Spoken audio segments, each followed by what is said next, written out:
હાલો મિત્રો, સ્વાગત છે તમારું ભારતીસ કિચન ગુજરાતીમાં।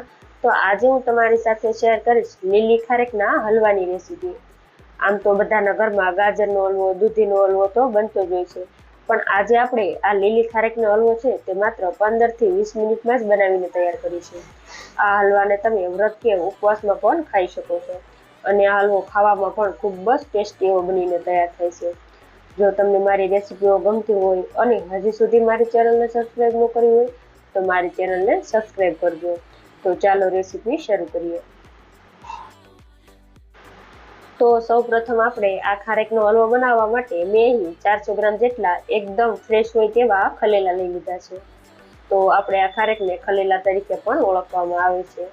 તો આપણે એકદમ સરસ રીતે તેને ધોઈને લઈ લીધા છે। તો હવે આપણે તેને આ રીતે ઉપરથી જે ડીકિયાનો ભાગ હોય તેને આપણે છરીની મદદથી કાપી લઈશું અને હવે આપણે તેમાંથી વચ્ચે જે ઠળિયા હોય તેને આપણે કાઢી તેને આપણે આ રીતે નાના ટુકડામાં સમારી દઈશું, જેથી આપણે તેને મિક્સરમાં ક્રશ કરીશું તો તે એકદમ સરળ રીતે ક્રશ થઈ જાય। તો અહીં તમારે આ ખારેકની પસંદગી એકદમ મીઠા હોય તેની જ કરવાની છે, એટલે આપણો હલવો છે તે એકદમ ટેસ્ટી એવો બનીને તૈયાર થાય।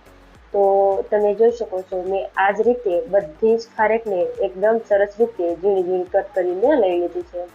તો હવે આપણે તેને મિક્સર જારમાં ઉમેરી દઈશું। તો અહીં આપણે તેને એકદમ ફાઇન નથી પીસવાનું, પરંતુ આપણે જેમ દરદરું રહે એ રીતે આપણે તેને પીસીને તૈયાર કરવાનું છે। તો અહીં આપણે મિક્સરને ઓન ઓફ કરીશું એટલે તમારું આ ખલેલાનું મિશ્રણ છે તે આવું એકદમ દરદરું રહે એ રીતે પીસાઈને રેડી થઈ જશે। તો તમે જોઈ શકો છો આપણે આવું ખલેલાનું મિશ્રણ છે તે પીસીને રેડી કરી લીધું છે। તો હવે આપણે હલવો બનાવવાનું શરૂ કરીએ। તો સૌપ્રથમ આપણે પેનમાં 2 મોટી ચમચી જેટલું આપણે ઘી ઉમેરી દઈશું। જો અહીં તમને વધારે ઘી પસંદ ન હોય તો તમે થોડું ઓછું ઉમેરશો તો પણ ચાલશે। તો હવે આપણે મીડિયમ ટુ હાઈ સાઈડ ગેસની ફ્લેમ રાખી આપણે ઘીને એકદમ સરસ રીતે ઓગળવા દઈશું। આ રીતે ઘી એકદમ સરસ રીતે ગરમ થઈ જાય ત્યારબાદ હવે આપણે તેની અંદર જે આપણે ખારેકને ક્રશ કરીને રાખી છે આપણે તેની અંદર ઉમેરી દઈશું અને હવે આપણે આ ખારેકના મિશ્રણને ઘી સાથે એકદમ સરસ રીતે મિક્સ કરી લઈશું।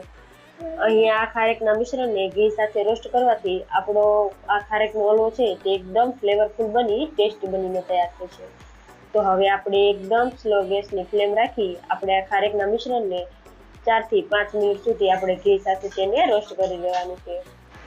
તો અત્યારે ખારેકની સિઝન ચાલે છે એટલે માર્કેટમાં ખારેક છે તે ખૂબ જ સહેલાઈથી મળી રહેતી હોય છે અને તે ખૂબ જ મીઠી પણ આવતી હોય છે।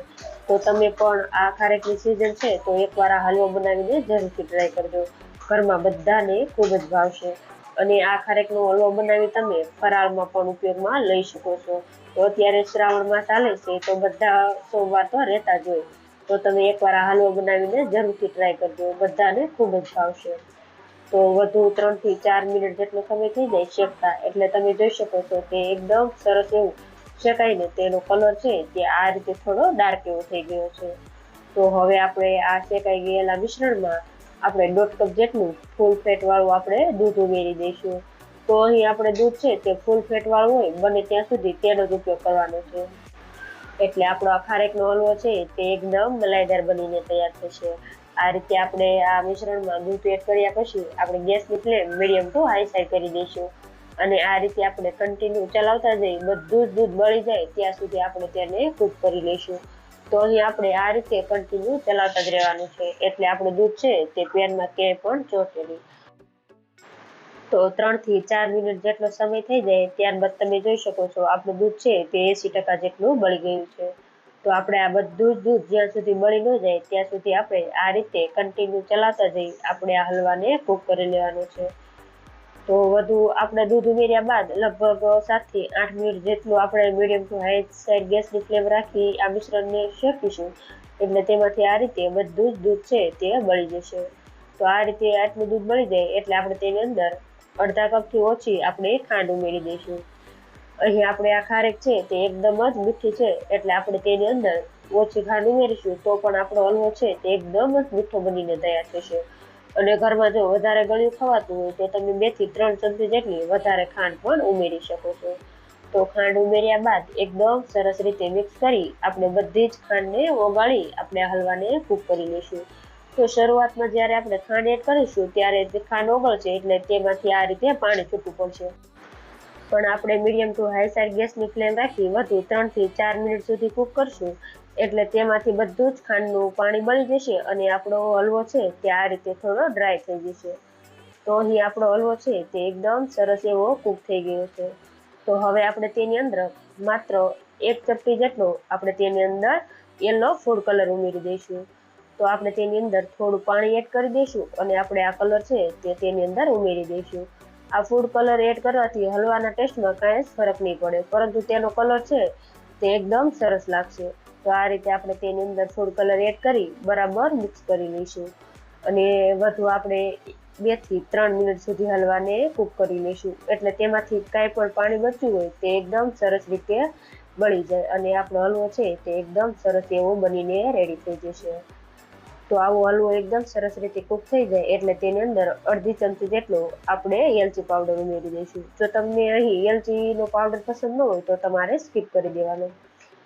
અને હવે આપણો હલવો એકદમ સરસ રીતે કૂક થઈ ગયો છે. તો હવે આપણે તેની અંદર થોડા ડ્રાય ફ્રૂટ્સ એડ કરી દઈશું, જેમાં થોડી કિસમિસ ઉમેરીશું, થોડી કાજુની કતરણ અને થોડી બદામની કતરણ આપણે ઉમેરી આપણે બધું જ એકદમ સરસ રીતે મિક્સ કરી લઈશું. અહીં તમને ગમતા તમે કોઈ પણ ડ્રાય ફ્રૂટ્સ તમારી પસંદગી પ્રમાણે વધારે કે ઓછા કરી શકો છો. હવે બધો જ એકદમ સરસ રીતે મિક્સ કરી આપણો આ એકદમ ટેસ્ટી એવો મોઢામાં મૂકતા જ ઓગળી જાય તેવો હલવો બનીને રેડી થઈ ગયો છે. તો હવે આપણે આ ગરમા ગરમ તૈયાર થયેલા હલવાને સર્વિંગ પ્લેટમાં કાઢી આપણે સર્વ કરીશું. આ રીતે આપણે પ્લેટમાં બધો જ હલવો કાઢી લઈશું અને તેની ઉપર થોડી કાજુની કતરણ, થોડી બદામની કતરણ અને થોડી પિસ્તાની કતરણ ઉમેરી થોડી એવી આપણે કિસમિસ ઉમેરી દઈશું અને ગુલાબની પાંદડીથી આપણે આ હલવાને સજાવી દઈશું. તો તમે જોઈ શકો છો આપણો આ એકદમ ટેસ્ટી એવો જોતા જ ખાવાનું મન થઈ જાય તેવો લીલી ખારેકનો હલવો બનીને તૈયાર થઈ ગયો છે.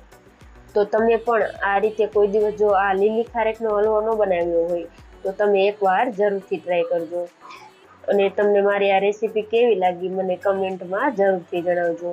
અને જો રેસીપી પસંદ આવી હોય તો મારા વિડીયોને લાઈક કરજો, શેર કરજો અને મારી ચેનલને સબસ્ક્રાઈબ કરજો.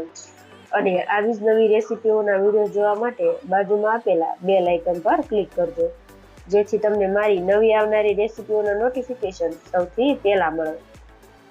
Thanks for watching.